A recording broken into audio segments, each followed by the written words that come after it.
নমস্কাৰ, মই ডক্টৰ নেত্ৰমণি বৰুৱা। নগাঁৱৰ চামগুৰিত হাতীৰ উপদ্ৰৱ।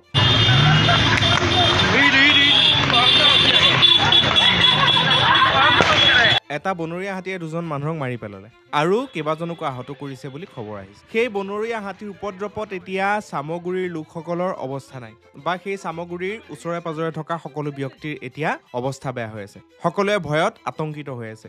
স্কুল কলেজ পৰ্যন্ত বন্ধ দিব লগা হৈছে। সৰু সৰু ল'ৰা ছোৱালী এতিয়া স্কুললৈ পঠাবলৈ মানুহে ভয় কৰিছে। মানে চামগুৰিত ক'বলৈ গ'লে এতিয়া আতংকৰ পৰিৱেশ এটা বিৰাজমান কৰি আছে। এতিয়া কথাটো হৈ গ'ল, হাতী বা তেনেকুৱা বনৰীয়া জন্তু ৰোধ কৰা বা তেওঁলোকক সংৰক্ষণ কৰিবৰ কাৰণে এটা বিভাগ আছে, এটা ব্যাগুণ বিভাগ আছে, যাৰ নাম বন বিভাগ বুলি কোৱা হয়। সেই বন বিভাগ লৈ পেলাই ডাঙৰ ডাঙৰ কথা আমি দেখিবলৈ পাওঁ। হাজাৰ হাজাৰ সৈনিক সেই বন বিভাগত অলৰেডি আছে, যাক ফৰেষ্ট গাৰ্ড বুলি কোৱা হয়। তাতে ডাঙৰ ডাঙৰ অফিচাৰো আছে হেনো। এতিয়া ইমান এটা ব্যাগুণ বিভাগ থকাৰ পিছতো, নিচেই কাষতে কাজিৰঙা অভয়াৰণ্যখন থকাৰ পিছতো কিয় এটা হাতীক বশ কৰিব পৰা নাই?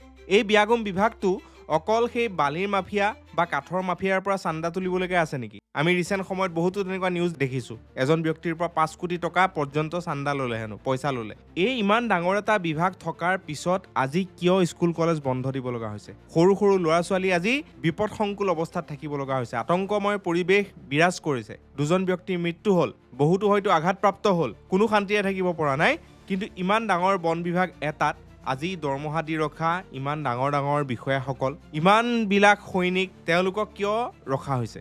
যদি এটা হাতীক বশ কৰিব নোৱাৰে, তেওঁলোকে গোটেই যদি কাজিৰঙাৰ হাতীবিলাক ওলাই আহে, কি অৱস্থা হ'ব তেওঁলোকৰ? এটা হাতীক বশ কৰিব পৰা নাই, ট্ৰেংকুলাইজ কৰিব পৰা নাই। চ' আচৰিত কথা নহয়নে? চ' আমি আশা কৰিম যে বন বিভাগটোৰ যি কাম, সেই কামবিলাক সুচাৰুৰূপে কৰিব লাগে। অকল বালিৰ গাড়ী, কাঠৰ গাড়ী ধৰা সেইবিলাক কাম কৰিলে নহ'ব। যিবিলাক কাম আচলতে তেওঁলোকৰ কাৰণে অতি গুৰুত্বপূৰ্ণ, যে কেনেকে আমি সেই বনৰ ডাঙৰ ডাঙৰ জীৱ জন্তুবিলাক সংৰক্ষণ কৰিম, সেইবিলাকৰ পৰা মানুহক ৰক্ষণাবেক্ষণ দিম বা মানুহৰ পৰা সেই জীৱ জন্তুবিলাকক ৰক্ষণাবেক্ষণ দিব, সেইটো সুনিশ্চিত কৰা তেওঁলোকৰ কাম হয়, প্ৰধান দায়িত্ব। বালিৰ গাড়ী ধৰা, কাঠৰ গাড়ী ধৰা, তাত বেছিকে গুৰুত্ব দি থাকিলে এইবিলাক কাম সঁচাই ভালদৰে হৈ নুঠিব। চ' আমি আশা কৰিম এইবোৰ কামতো গুৰুত্ব দিয়ক বন বিভাগটোৱে।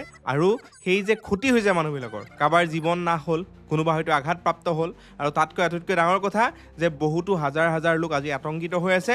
ল'ৰা ছোৱালী আজি স্কুল যাব পৰা নাই, স্কুল বন্ধ দিব লগা হৈছে। চ' এইটো কিন্তু ডাঙৰ কথা। চ' ইয়াৰ ওপৰত আচলতে লক্ষ্য ৰাখিব লাগে।